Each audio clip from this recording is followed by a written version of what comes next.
자, 이 시간 사사기서 성경 봉독을 하겠습니다.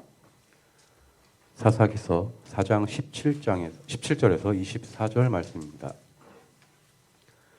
시스라가 걸어서 도망하여 겐 사람 헤벨의 아내 야엘의 장막에 이르렀으니 이는 하소랑 야빈과 겐 사람 헤벨의 집 사이에는 화평이 있음이라. 야엘이 나가 시스라를 영접하며 그에게 말하되 나의 주여 들어오소서, 내게로 들어오시고 두려워하지 마소서 하매 그가 그 장막에 들어가니 야엘이 이불로 그를 덮으니라. 시스라가 그에게 말하되 청하노니 내게 물을 조금 마시게 하라. 내가 목이 마르다 하매 우유 부대를 열어 그에게 마시고 하고 그를 덮으니 그가 또 이르되 장막문에 섰다가 만일 사람이 와서 내게 묻기를 여기 어떤 사람이 있느냐 하거든 너는 없다 하라 하고 그가 깊이 잠드니 헤벨의 아내 야엘이 장막 말뚝을 가지고 손에 방망이를 들고 그에게로 가만히 가서 말뚝을 그의 관자놀이에 박음에 말뚝이 꿰뚫고 땅에 박히니 그가 기절하여 죽으니라. 바락이 시스라를 추격할 때에 야엘이 나가서 그를 맞아 그에게 이르되 오라, 내가 찾는 그 사람을 내가 네게 보이리라 하매 바락이 그에게 들어가 보니 시스라가 엎드려져 죽었고 말뚝이 그의 관자놀이에 박혔더라. 이와 같이 이날에 하나님이 가나안 왕 야빈을 이스라엘 자손 앞에 굴복하게 하신지라. 이스라엘 자손의 손이 가나안 왕 야빈을 점점 더 눌러서 마침내 가나안 왕 야빈을 진멸하였더라. 아멘. 네, 감사합니다. 오늘 설교 제목은 하나님이 하신다입니다. 자, 새해 첫 주에 이 제목이 우리에게 소망이 되죠. 우리가 하는 것이 아니라 하나님이 하신다. 자, 조금 더운 것 같은데 또 졸릴 수 있으니까 뒤에를 조금만 온도를 좀 낮춰주세요. 한 1단으로만 해주시고.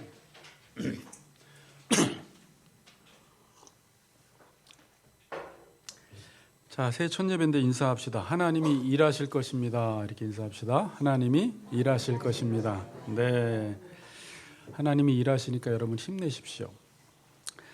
자, 여러분, 우리가 살아가는 이 역사의 무대는 하나님이 일하시는 무대예요. 하나님이 일하시는 무대. 이 세상을 겉으로 보면 인간이 세상을 만들고 인간이 세상을 세워나가는 것처럼 보이지만 인간의 지혜나 인간의 힘이나 어떤 한 사람의 리더나 또는 군사력이나 경제가 이 세상을 움직이는 것처럼 보이지만 보여지기에는 그렇게 보여요. 그러나 실제는 이 역사의 주인은 하나님이시고 하나님의 보이지 않는 손이 이 역사의 수레바퀴를 지금도 여전히 돌리고 계시는 것입니다. 여러분, 우리가 드라마나 영화를 보면 거기에 나오는 등장인물들이 그 드라마의 스토리를 꼭 만들어 나가는 것 같아요. 주인이나 조연이나 엑스트라가 그 스토리를 만들어 나가는 것 같지만 그 뒤엔 누가 있어요? 연출자가 있어요. 감독이 이 모든 것들을 진행시켜 나가는 것입니다. 마찬가지예요. 이 세상의 역사도 인간이 무엇인가를 하는 것 같지만, 그래서 우리는 인간에게 많은 기대를 하지만 감독이 하나님이시고 그분이 제작자요, 그분이 연출자가 되십니다. 그래서 이 세상 역사는 지금도 진행이 되어 가고 있는 것입니다. 역사의 시작도 하나님이 하셨고 역사의 결론도 하나님께서 결론 내실 거예요. 여러분들이 인생이 힘들 때마다 이 사실을 기억하세요. 하나님만이 알파와 오메가요. 하나님이 시작하셨으면 하나님의 뜻대로 역사는 마무리될 것이다라는 것이죠. 계시록이 어떻게 끝나요? 내용 몰라도 돼요. 하나님의 각본대로 끝나요, 여러분. 하나님이 계획하신 뜻대로 역사는 마무리되게 돼 있습니다. 그 중간 단계에서는 뭐 인간이 이기는 것처럼 보이기도 하고 악이 승리하는 것처럼 보이기도 하고 의인이 고난을 당해서 마치 의인이 짓밟히는 것처럼 보이기도 하지만 결국은 너희가 세상에서 환난을 당하나 뭐라고요? 담대하라, 내가 세상을 이기었다라는 거예요. 인생이 힘들고 어려울 때마다 이미 십자가에서 이기신 예수 그리스도를 바라보며 역사의 종말은 하나님의 각본대로 되어진다라는 사실을 믿고 저나 여러분이나 새해 초에 힘있게 출발했으면 좋겠어요. 그래서 요한계시록 1장 3절을 보면 이 예언의 말씀을 읽고 듣고 지키는 자가 복이 있다라고 말씀을 해요. 왜 그럴까요? 그 하나님의 각본대로 하나님의 말씀대로 이루어질 것이기 때문에 이 말씀을 듣고 지키는 자가 복을 받는다라고 말씀하고 있습니다. 여러분, 이 세상 드라마는 각본대로 모든 배역이 다 정해져 있습니다. 그런데 이 하나님의 드라마에서는 각본은 정해져 있지만 주인공은 정해져 있지 않아요. 그럼 누가 주인공이 될까요? 하나님이 쓰신 대사대로 사는 사람들이 주인공이 되는 거예요. 하나님의 말씀대로 순종하는 사람이 의인이 되는 것이고 주인공이 되는 것입니다. 여러분, 주인공이 되면 좋은 게 뭔 줄 아세요? 말씀대로 살면 느려 보이고 말씀대로 살면 처져 보이고 세상에서 왕따를 당하는 것처럼 보이지만, 여러분, 저는 다시 한번 그걸 인생 후반전에 더 맛보고 싶은데, 우리가 하나님의 말씀대로 살면 좋은 게 뭐냐면 하나님을 경험하고요, 하나님의 함께 하심을 경험하고요, 하나님이 나의 삶 속에서 일하시는 것들을 경험하게 돼요. 그러나 우리가 자기의 꾀로 자기의 생각대로 살아가면 당장에 손에 무엇인가가 잡히고 잘 사는 것처럼 보이지만, 문제는 뭐예요? 전혀 하나님을 경험하지 못하는 하나님 나라의 변두리에서 살게 된다는 것입니다. 그리고 마지막 심판 때에서 무서운 심판을 받게 돼요. 자, 새해 초에 당연한 말을 제가 지금 몇 마디 했어요. 당연한 말인데 가끔 성경을 우리가 흐릿하게 기억하지 못하는 것들이 있기 때문에 새해 초에 이런 말씀을 드렸는데, 새해 초 여러분들이 붙드실 게, 모든 것들은 하나님의 손에 달렸다. 생사화복은 하나님의 손 안에 있다. 고로 나는 하나님을 왕으로 섬기며 그분을 예배하며 따르겠다는 이 생각을 가지고 2024년도를 힘있게 출발하시기를 바랍니다. 네, 우리 혁이도 출발하시길 바라고, 우리 영환이도 마찬가지입니다. 네. 여러분, 성경 전체 내용은 무엇이냐면 되게 쉬워요. 죄에 빠진 인간을 구원하는 내용입니다. 다시 말하면 감독의 지시에 따르지 않고 각본대로 살지 않고 자기 스스로 주인공이 되겠다고 하면서 하나님의 드라마를 어지럽혀 놓는, 드라마를 망쳐 놓는 사람들을 하나님이 다시금 구원하기 위해서 우리에게 주어진 책이 성경이에요. 우리가 지금 살펴보고 있는 사사기는 자신이 주인공이 되고 왕이 되겠다고 한 사람들이 너무나 많이 살고 있던 시대예요. 하나님께서 이런 사람들을 어떻게 구원하시는지가 사사기의 내용이에요.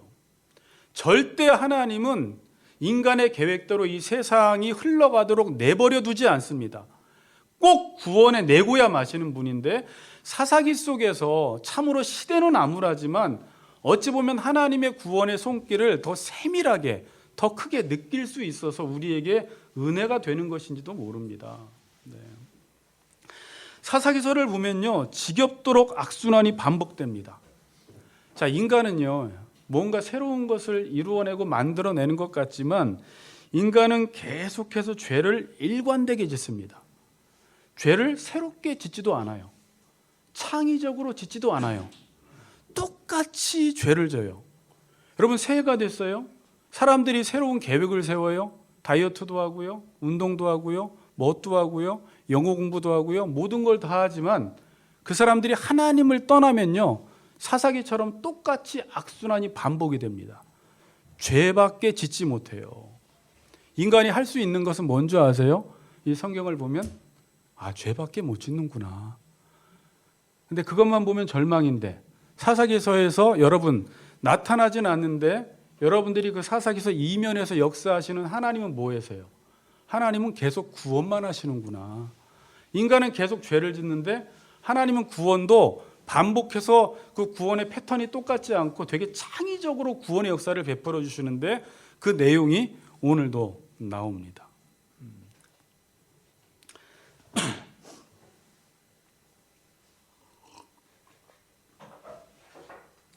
사람들은 여전히 올 한 해도 자신이 왕이 되기 위해서 왕인 하나님을 몰아낼 것입니다. 사람들은 여전히 자신이 주인공이 되어서 자신의 뜻을 이루어야 하기 때문에 하나님이 쓰신 각본과 하나님의 말씀을 계속 소멸시키고 지우는 일을 할 거예요. 여러분들도 마찬가지예요. 우리가 자꾸 주인으로 살고 왕으로 살려고 하면 내가 그렇게 하고 싶지 않은데 내 뜻을 이루어야 하기 때문에 자꾸 하나님의 말씀을 소멸시키고 자기의 편의대로 자꾸 뒤집는 일을 해요. 목사가 자꾸 자기의 야망을 이루고 싶으면 하나님의 뜻을 자꾸 뒤집는 일을 하고요. 성도들도 올 한 해 하나님의 말씀에 관심이 없으면 자꾸 하나님의 말씀을 이렇게 뒤집어버리고 왜곡시켜버리고 혼잡케 하는 일을 할 것입니다. 그러면 하나님은 역사 속에서 가만히 있지 않으세요. 분명히 사사기서에 나온 대로 압제를 하고 징계를 내리십니다. 그럼 인간은 이제 압제를 받고 징계를 받으면 다시 깨갱깽하면서 꼬리를 내려버려요. 꼬리를 내리고 자신이 주인공으로 살지 않겠다고 하나님께 또 부르짖습니다. 그럼 하나님은 신실하셔서 다시 구원해 주십니다.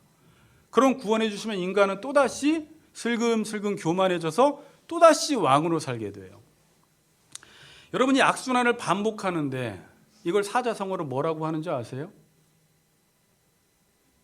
넌센스. 지긋지긋. 인간이 지긋지긋하고 징글징글한 거예요. 조금 고상한 표현의 사자성어는 뭐예요? 구제불능이라고 이야기해요. 그래서 인간은 계속해서 하나님을 떠나면 죄의 악순환 속에서 지긋지긋한 삶을 살아가고요. 징글징글한 삶을 살아가요. 근데 여러분, 우리는 어차피 이렇게 죄를 짓고 자기 뜻대로 살아가려고 하지만 어차피 하나님을 이기지 못해요. 이 역사는 하나님의 각본대로 결론이 납니다. 여러분, 이 말이 여러분들에게 듣기 좋아요, 싫어요? 너희들이 무엇을 하든지 나는 내 뜻을 이룰 거야 라는 게 기분 나쁘게 들려요? 소망의 메시지로 들려요? 소망의 메시지 아닙니까? 인간이 바른 길을 간다면 하나님 내가 알아서 할게요라고 하지만 인간을 보니까 인간은 끊임없이 역사 속에서 죄의 악순환 속에서만 살아가기 때문에 죽을 수밖에 없기 때문에 하나님이 결국 내 일은 내가 할 거야. 내 각본대로 될 거야. 내가 할게라는 이 메시지가 우리에게 새해 초에 얼마나 소망의 메시지로 들리는지 모릅니다. 그러나 저번에도 이야기했듯이 우리는 맞고 할래, 그냥 할래. 저는 이 말이 어차피 하나님이 하신다라는 말이에요. 인간의 역사는 맞고 하든지 그냥 하든지. 근데 여호수아 시대에는 그냥 했어요. 그 말을 듣고 순종했어요. 그럴 땐 하나님의 역사가 크게 가시적으로 부각되는 것처럼 보여요. 이걸 그래서 부흥의 시대라고 이야기를 해요. 근데 사사기서를 보면요, 맞고 합니다. 근데 맞고 할 때는 뭐가 부각이 돼요? 어떤 기적이 나타나는 것보다 맞는 게 부각이 되기 때문에 하나님이 일하시지 않는 것처럼 보여요. 그렇죠. 사사기 시대는 하나님이 일하시지 않는 것처럼 보이는데 절대 그렇지 않습니다. 하나님은 때리시면서 구원을 이루어 가십니다. 하나님의 구원은 멈춘 적이 한 번도 없어요. 지금 사사기 이 시대에도 인간은 죄를 계속 반복하지만 하나님은 계속해서 자비와 은혜와 공유를 베푸시고 구원자를 세우셔서 끊임없이 하나님이 계획하셨던 그 언약을 이루시고 구원을 이루어 가신다라는 것입니다. 그런데 우리가 보기에는 구원이 이루어지지 않는 것처럼 보여요. 왜냐하면 인간이 생각하는 구원은 유대인들이 생각했던 것처럼 어떠한 힘과 큰 능력을 가지고 로마의 지배로부터 벗어나서 자기들이 원하는 그런 해방을 누린다고 생각하니까, 그걸 구원자라고 생각하니까 구원이 이루어져도 그 구원을 보지 못하는데, 하나님은 지금 이 시대에도 우리가 그랬죠. 남은 자를 통해서 구원하신다고. 보이지는 않지만 하나님이 하나님의 방법대로 인간이 예측하지 못하는 곳에서, 인간이 잘 보이지 않는 곳에서 하나님이 지금도 구원의 역사를 이루어가고 계시고요. 우리는 큰 사람, 위대한 사람, 힘 있는 사람에게 집중해서 혹시나 저 사람을 통해서 구원이 이루어질까라고 하는데 그 사람을 바라볼 때는 실망이 되지만, 하나님은 지금도 보이지 않는 곳에서 약한 사람들, 애국 같은 사람들, 왼손잡이를 통해서, 여인을 통해서, 드보라를 통해서, 이방인인 삼가를 통해서 하나님께서 계속 구원의 역사를 펼쳐가시는 것입니다. 여러분, 우리가 7, 80년대에는 우리가 볼 때도 한국교회가 엄청난 부흥이 일어났어요. 그러니까 우리는 그때 하나님이 크게 역사하신다라고 이야기를 하지만 여의도 광장에 사람들이 모이고 기도회를 하고 산기도를 다니고 이럴 때 교회가 막 부흥성장하고 할 때는 하나님이 구원의 역사를 이루신다고 하지만 지금처럼 영적 침체기에는 하나님께서 구원을 이루지 않는가 보다라고 우리가 착각할 수 있는데 아니라는 거예요. 물론 우리가 보기에는 매맞는 장면이 있죠. 지금도 하나님의 말씀대로 살지 않으니까 하나님의 공의대로 우리를 징계하시지만 보이지 않는 곳에서 하나님이 지금도 연약한 자들을 통해서 하나님이 구원을 이루어가고 계신다라는 것을 눈을 뜨고 봐야 하며 우리도 그 하나님의 구원에 동참하기 위해서 여러분들이 천국은 침노를 당하나니 침노하는 자의 것이라고 했는데 그 구원을 이루기 위해서 여러분들이 열심을 내야 한다는 것입니다. 아멘.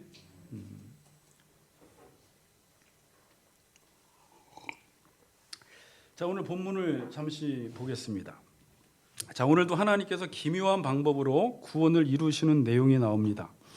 자, 지난 시간에 16절까지 우리가 살펴보았죠. 하나님께서 기송강에 비를 내리셔서 기송강이 시스라와 온 군대를 짓밟아 버렸습니다. 그리고 여러분들이 16절에 보듯이 시스라의 온 군대가 다 칼에 엎드려졌고 한 사람도 남은 자가 없었어요. 하나님이 혼잡케 하셔서 그들을 다 죽이셨습니다. 그런데 한 사람이 남아 있어요. 군대는 다 죽었는데 그의 군대 장관, 전체 통솔하는 시스라가 지금 어디로 가고 있어요? 도망가고 있습니다. 오늘 그 내용부터 잠시 살펴보겠습니다. 우리 17절을 같이 한번 읽어보겠습니다. 17절 시작.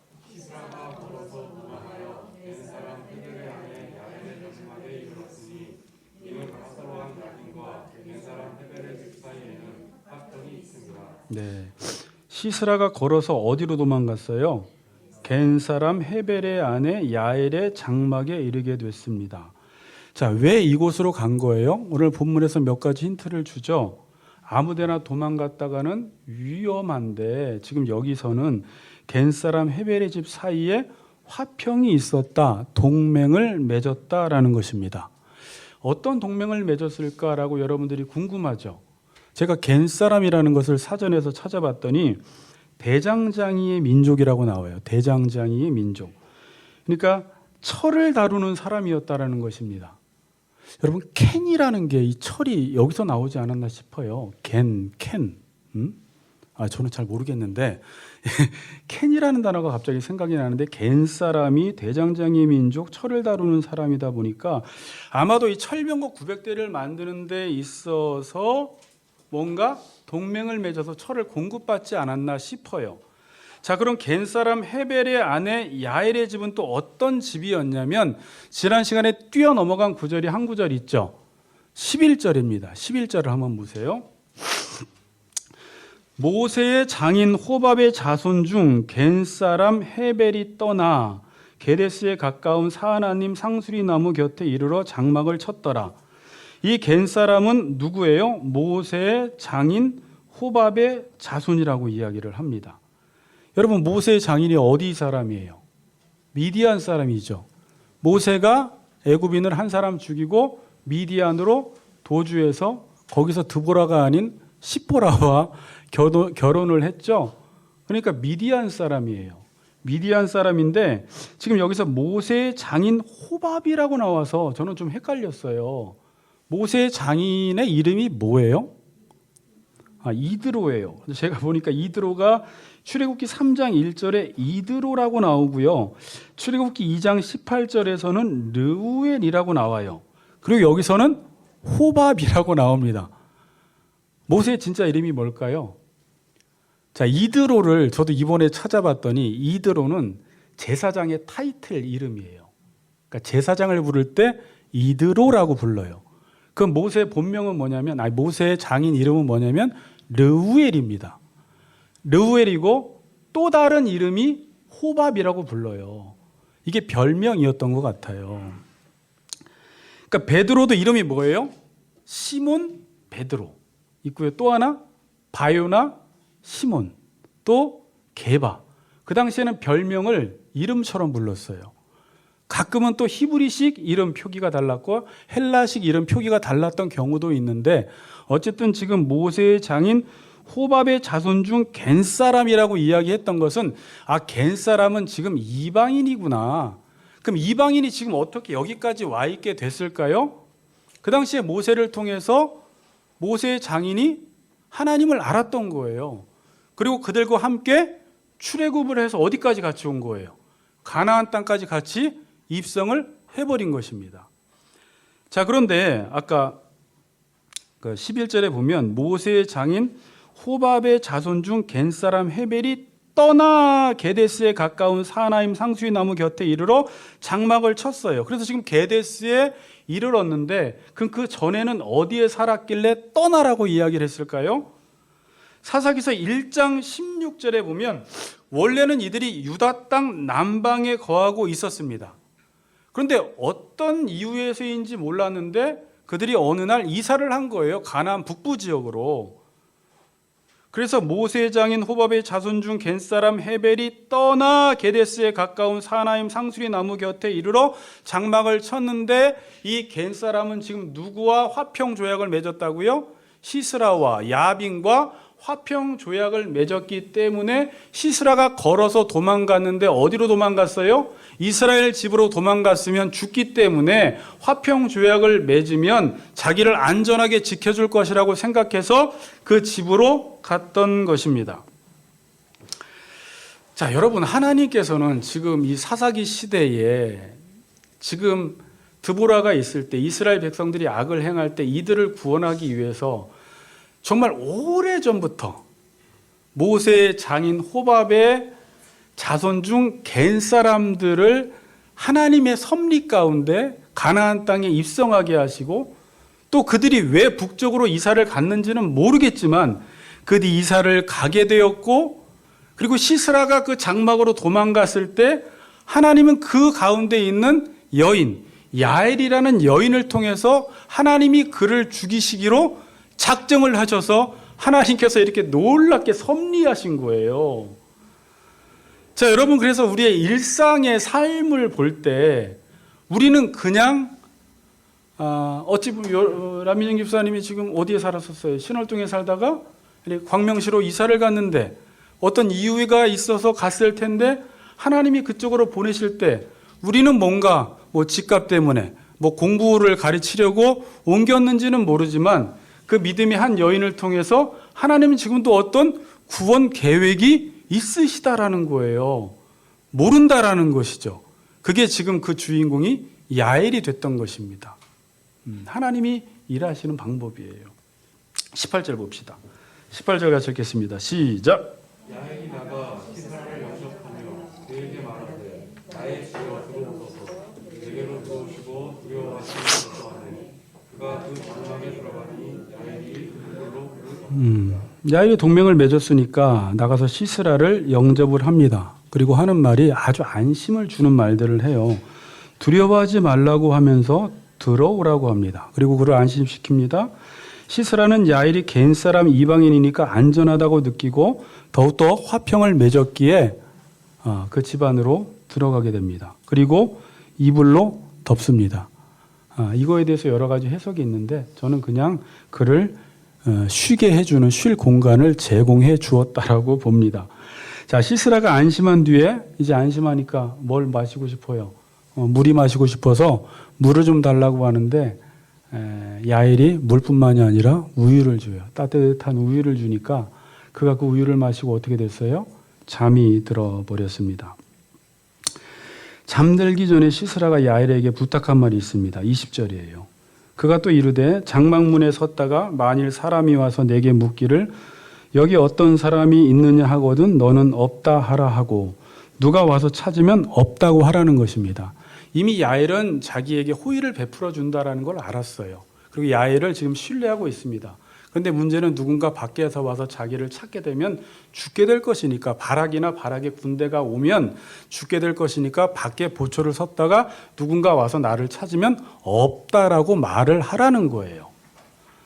자, 여러분, 그런데 누군가가 시스라를 찾다가 그냥 그 장막 문을 그냥 강제적으로 들어와서 뒤져볼 수 있지 않겠습니까? 근데 고대 사회의 이 문화를 보면 이스라엘 여인이 장막에 혼자 있을 때는 남자라 할지라도 아무나 혼자 들어갈 수 없었다고 합니다. 지금도 이스라엘을 여행을 할 때 여인이 혼자 장막에 거할 때 묻지도 않고 함부로 들어갈 수 없다라고 이야기를 해요. 자, 그래서 오늘 본문에 보면 지금도 바락 보고도 먼저 오라고 이야기하고요. 시스라에게도 먼저 와서 영접을 하니까 남자가 들어왔지, 허락도 없이 마음대로 들어왔다가는 그것이 위협 행위가 되어서 그를 죽여도 상관이 없었다라고 이야기를 해요.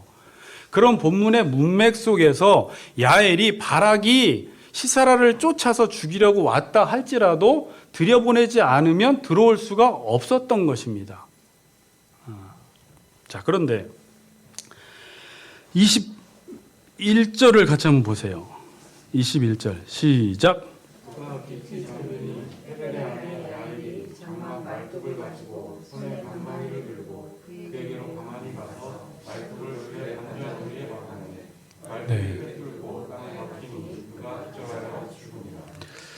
네, 좀 이 여자가 좀 멋있어 보이기도 하지만 되게 엽기적으로 보이기도 해요. 딱 잠드니까 그 앞뒤에 이 여인이 어떤 감정인지 어떤 행위를 할 것인지 전혀 우리가 예측하지 못하게 지금 본문이 기록되고 있다가 갑자기 그가 잠드니까 야엘이 말뚝과 방망이를 가지고 시스라가 자는 곳으로 가서 관자놀이에 말뚝을 받고 방망이로 쳤는데 얼마나 세게 쳤는지 그 말뚝이 관자놀이를 꿰뚫고 땅에 박혔다라고 이야기를 해요. 자, 관자놀이가 어디예요? 제가 손으로 짚었죠. 여기예요. 거기다가 말뚝을 박고 방망이로 쳐서 꿰뚫고 땅에 박혀버렸다라는 것이죠. 이 여인이 뭐 강호동입니까? 자, 이것이 어떻게 가능했을까요? 그 당시에 장막을 치는 일이 여인의 일이었대요. 그러니까 장막을 옮길 때마다 이 장막은 남자가 장막을 친 것이 아니라 여인이 날마다 말뚝을 가지고 방망이로 쳐서 장막 치는 일을 했던 거예요. 그러니까 장막을 잘 쳤겠죠. 보니까 이 말뚝이 또 길었던 것 같아요. 머리를 뚫고 땅에 박힐 정도면 최소한 길이가 한 30cm에서 30cm 이상이었겠죠. 한 50cm는 되지 않았나. 그걸 한 방에 쳐서 시스라를 죽여서 기절시켰던 것입니다. 드보라의 예언대로 시스라의 여인의 손에 하나님이 파셨어요. 이 내용이 어디 나왔어요? 8절에 나왔어요. 바락이 나가서 전쟁을 하라고 하니까 뭐라고 했어요? 당신이 가면 가고 안 가면 안 간다라고 이야기를 했을 때 드보라가 한 가지 예언을 했죠. 그게 뭐였어요? 내가 반드시 너와 함께 가리라. 그러나 내가 이번에 가는 길에는 영광을 얻지 못하리니 이는 여호와께서 시스라를 여인의 손에 파실 것임이니라 하고 드보라가 일어나 바락과 함께 게데스로 가니라. 정말 이스라엘 백성들이 이름만 들어도 벌벌 떠는 시스라 장군이 한 여인의 손에 의해서 지금 처참하게 죽게 된 것입니다. 시스라를 여인의 손에 팔 것이라는 말씀이 이렇게 성취되었던 거예요. 그리고 22절까지 한번 봅시다. 22절 같이 읽겠습니다. 시작. 바락이 시스라를 추격할 때 야엘이 나가서 그를 맞아 그에게 이르되 보라 내가 찾는 그 사람을 내가 내게 보이리라 하매 바락이 그에게 들어가보니 시스라가 엎드러져 죽었고 말뚝이 그의 관자놀이에 박혔더라. 네, 바락이 시스라를 추격했습니다. 아마 다 죽이고 보니까 누가 없었던 것을 발견했어요. 시스라가 없었던 것을 발견하고 추격을 하고 있었는데 야엘이 나가서 그를 맞이합니다. 그를 맞이한 것 보니까 야엘은 지금 모든 전쟁 상황을 알고 있었던 것 같아요. 시스라와 바락이 전쟁을 했었고 지금 시스라가 도망을 왔고 바락이 그를 추격한다라는 것을 알고 그를 맞이합니다. 그리고 오라 내가 찾는 그 사람을 내가 내게 보이리라 하며 바락이 그에게 들어가 보니 시스라가 엎드러져 죽었고 말뚝이 그의 관자놀이에 박혔더라. 바락이 시스라가 죽은 모습을 보고 어떤 생각이 났을까요? 드보라의 예언이 생각이 났을 것입니다. 자, 정리합시다. 이제 4장을 전체를. 자, 여러분, 우리가 4장 3절까지만 보면 이스라엘 백성들의 상황은 절망적인 상황이었어요. 그들이 또 악을 행하여 하나님이 하솔왕 야빈의 손에 그들을 팔았어요. 그리고 심히 학대를 했어요. 짓눌렸어요. 철병거 900대로 20년 동안 그들이 짓눌림을 받았습니다. 도저히 그들이 여기서 벗어날 수 있는 가능성이 없었어요. 어떻게 해서 하나님이 구원의 역사를 베풀어 주셨다고 말씀을 드렸죠? 그들이 하나님께 부르짖었을 때, 기도했을 때 하나님께서 그 기도를 들으시고 손을 바꾸심으로 하나님께서 구원의 역사를 베푸셨어요. 자, 이 메시지는 지금 우리에게도 그대로 적용을 해야 합니다.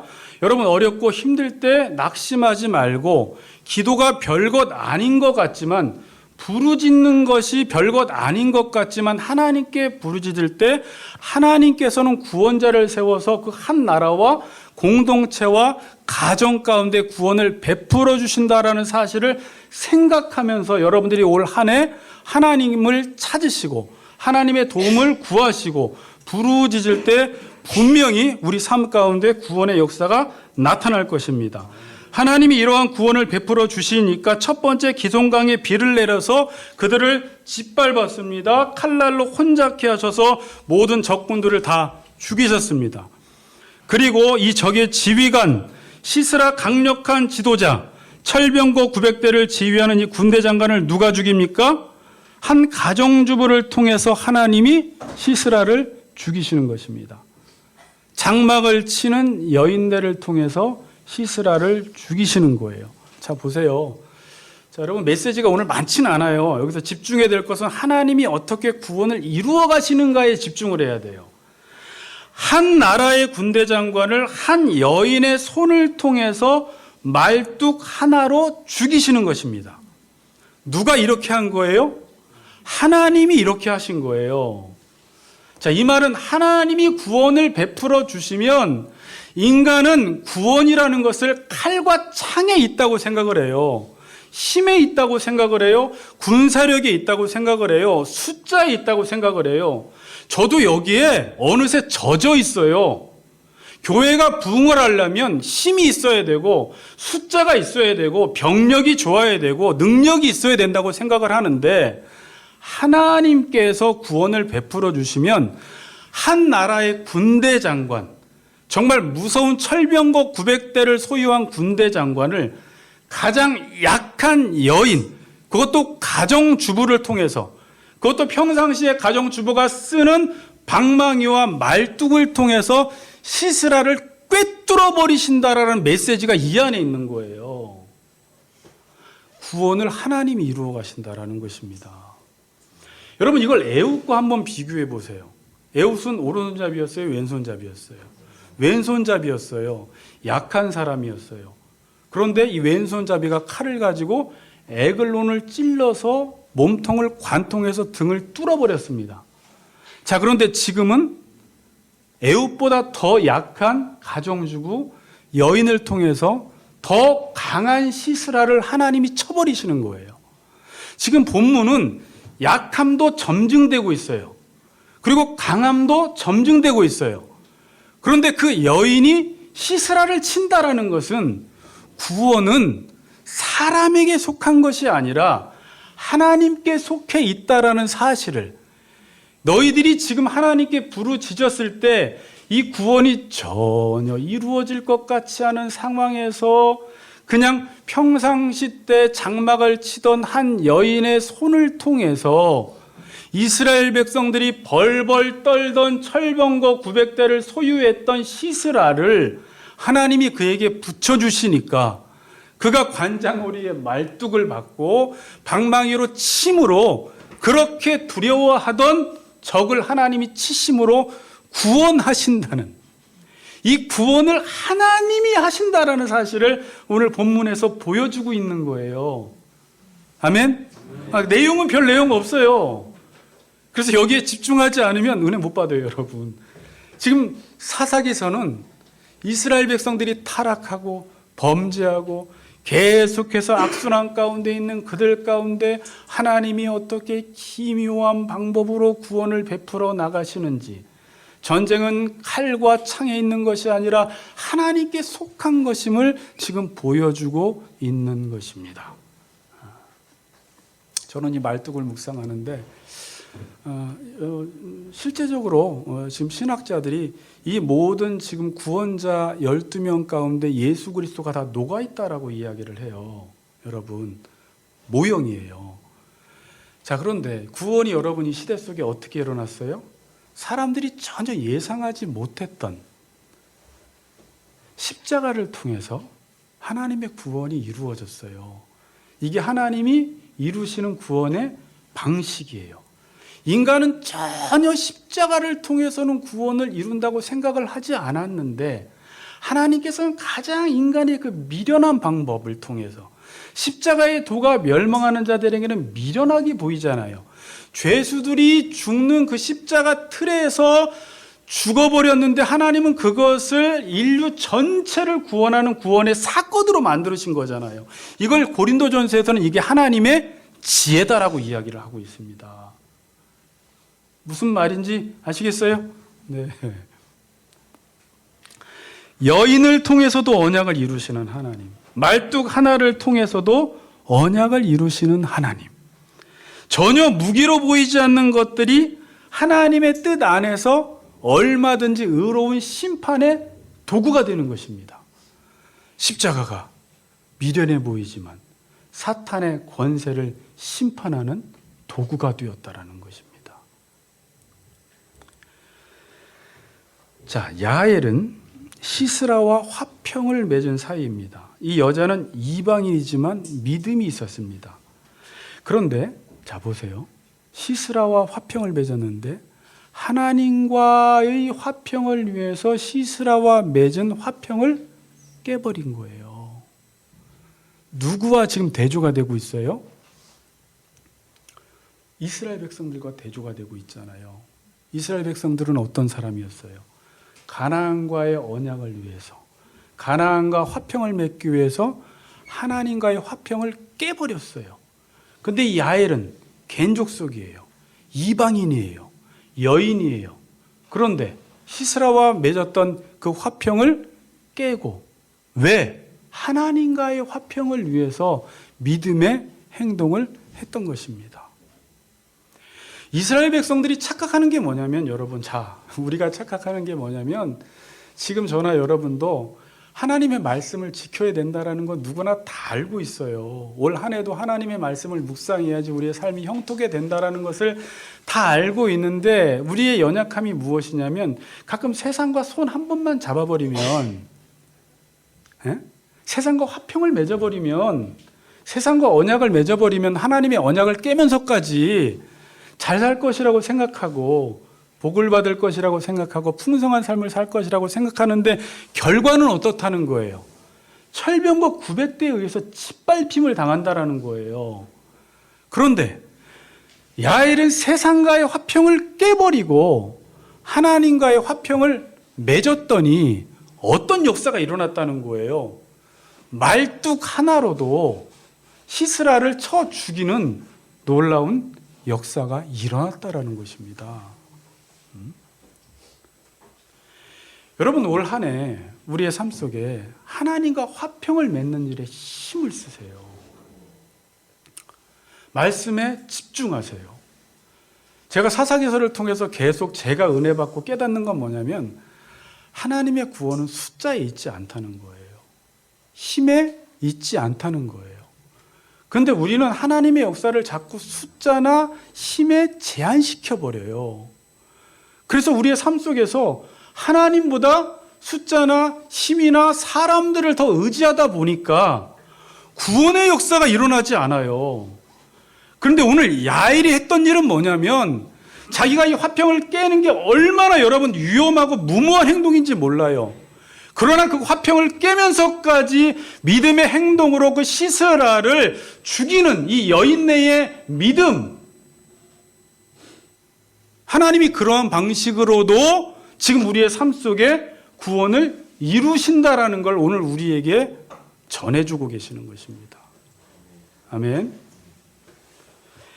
여러분, 새해가 밝았습니다. 제가 늘 말씀드리는 거지만 새해가 밝았다고 해서 새해가 오지 않아요. 새해가 왔습니까? 물리적인 시간, 크로노스의 시간 속에서는 새해가 오지 않아요. 인간은요, 새해가 와도 여전히 이 물리적인 시간 속에서는 아무리 여러분들이 올 한 해 새로운 것들을 계획하고 새로운 것들을 시도해봐도 그것은 다 실증이 나고 지루해요.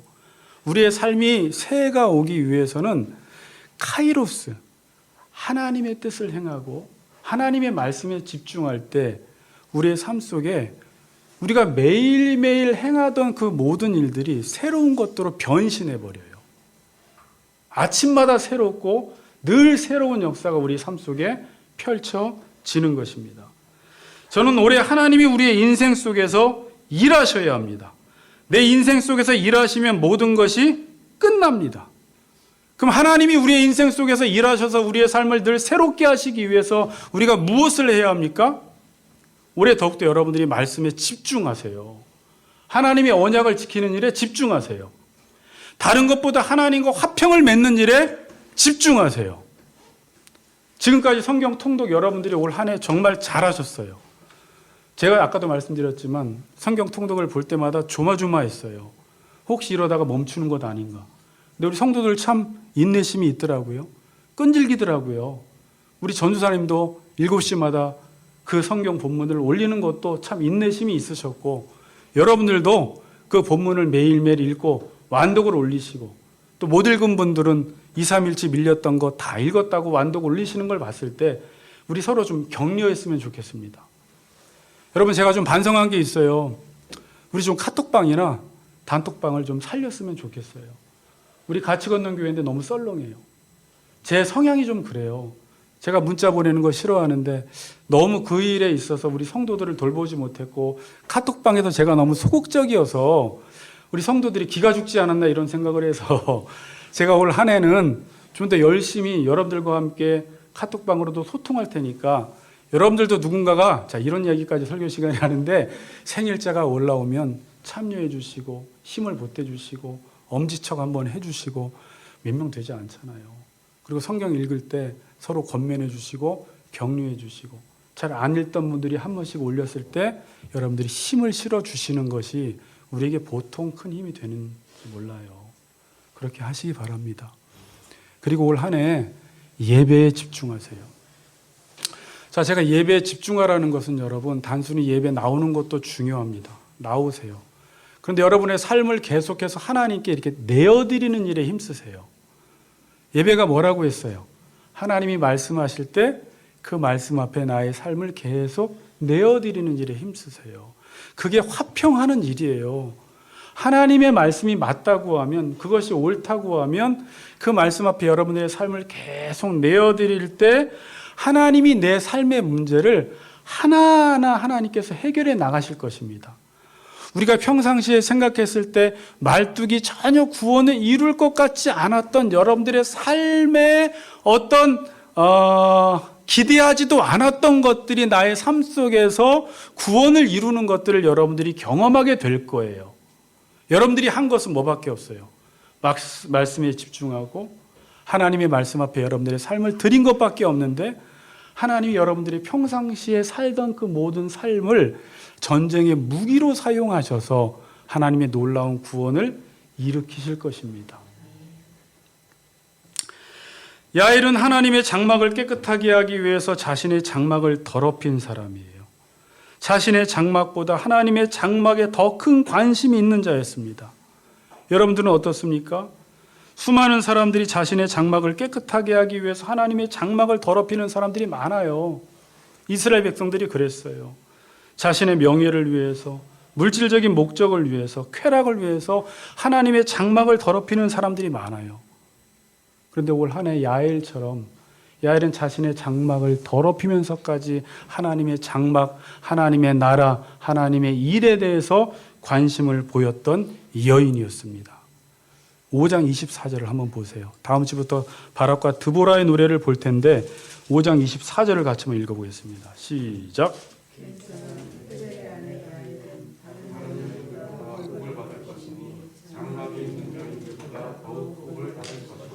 겐사람 헤벨의 아내 야엘은 다른 여인들보다 복을 받을 것이니 장막에 있는 여인들보다 더욱 복을 받을 것이로다.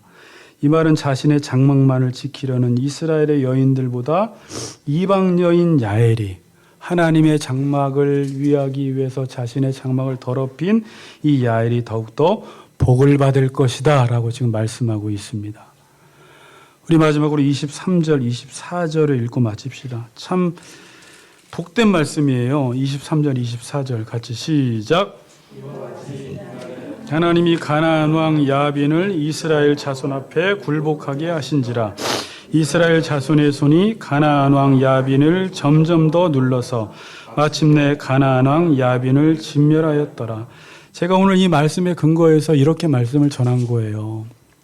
야엘 이야기는 별 볼 일 없어 보이지만 이와 같이 이 날에 하나님이 가나안 왕 야빈을 이스라엘 자손 앞에 굴복하게 했어요.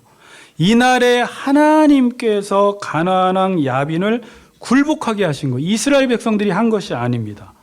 그리고 하나님은 이렇게 설명을 하세요. 하나님이 하셔놓고 24절에 이스라엘 자손의 손이 가나안 왕 야빈을 점점 더 눌러서 마침내 가나안 왕 야빈을 진멸하였더라.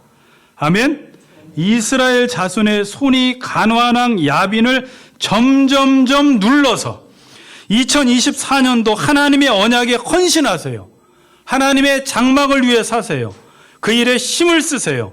그럼 여러분 안에 있는 적들, 여러분 안에 있는 어두움들, 여러분 안에 있는 문제들이 점점 눌러져서 진멸되는 하나님의 은혜가 있기를 주님의 이름으로 축복합니다. 아멘.